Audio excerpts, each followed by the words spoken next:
Hi everyone welcome and welcome back to my YouTube channel RS video study को आज video रे आम ओडिया साहित्य बहिर ओडिया साहित्यर संक्षिप्त इतिहासर ओडिया आधुनिक ओडिया साहित्य आधुनिक ओडिया काव्य कविता और कथा साहित्य डिस्कसन करवा। यह पूर्व आम बहिर पूर्व सिलेबस सब कवर कर जो मैंने वीडियो देखी ना मुझे डिस्क्रिप्शन रे लिंक देदेवी आपण मैंने देखिपारे। चलो डेरी नक भिडियोटी को स्टार्ट करें। भिडियोटी स्टार्ट करने पूर्व आपण समस्त को मोर निवेदन कि भिडियोटी को शेष पर्यंत देखिए। भिडियोटी पसंद आसले लाइक करेंगे, कमेंट करेंगे, सांग सहित शेयर करेंगे और चैनल को सब्सक्राइब करेंगे। देखिए आधुनिक ओडिया काव्य कविता और कथा साहित्य। यार एक नंबर क्वेश्चन रही कविवर राधानाथ रायंकर शिक्षागत योग्यता कौन थिला? आंसर कविवर राधानाथ रायंकर शिक्षागत योग्यता एफए, किंतु से व्यक्तिगत उद्यम इंग्राजी, ग्रीक, संस्कृत, बंगला, हिंदी प्रभृति काव्य कविता पाठ करी विपुल पांडित्य अर्जन करिपारिथिले। 2 नंबर क्वेश्चन कविवर राधानाथ राय प्रथमे 1886 मसीह केउं दुईटी काव्य रचना करथिले? आंसर कविवर राधानाथ राय प्रथम काव्यटी होउछि केदार गौरी। 1886 मसीह कविवर केदार गौरी काव्य सहित चंद्रभागा काव्य मध्य रचना करथिले। 3 नंबर क्वेश्चन कविवर राधानाथ केते वर्ष मध्य निज कवि प्रतिभार परिचय देइथिले?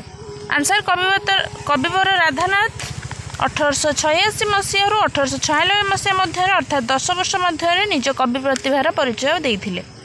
4 नंबर क्वेश्चन कविवर राधानाथ 5 गोटी पुस्तकर नाम काल सह उल्लेख कर।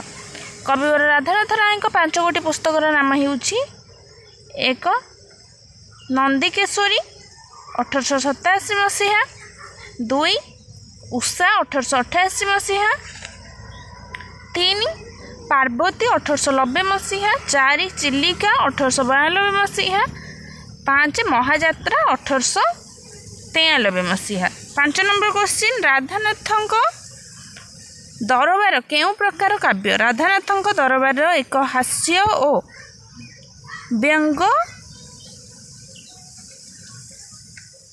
विद्रूपात्मक काव्य रूपे परिचित।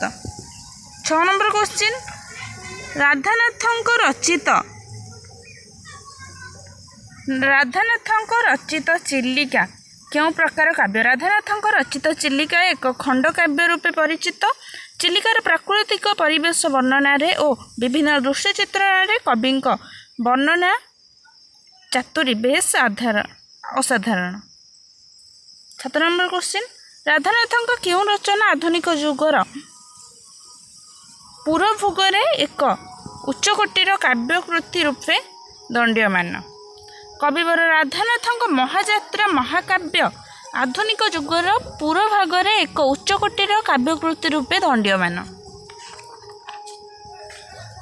8 नंबर क्वेश्चन भक्तकवि मधुसूदन वर्णबोध रचित होगा पूर्वर शिशु पाठ्यपुस्तक रूपे केउं ग्रंथ विद्यालय गुड़िकर परिचालित थिला?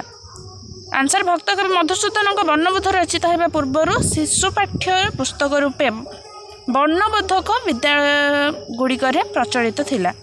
9 नंबर क्वेश्चन वर्णबोधक केउं प्रकार पुस्तक यह काहार रचना?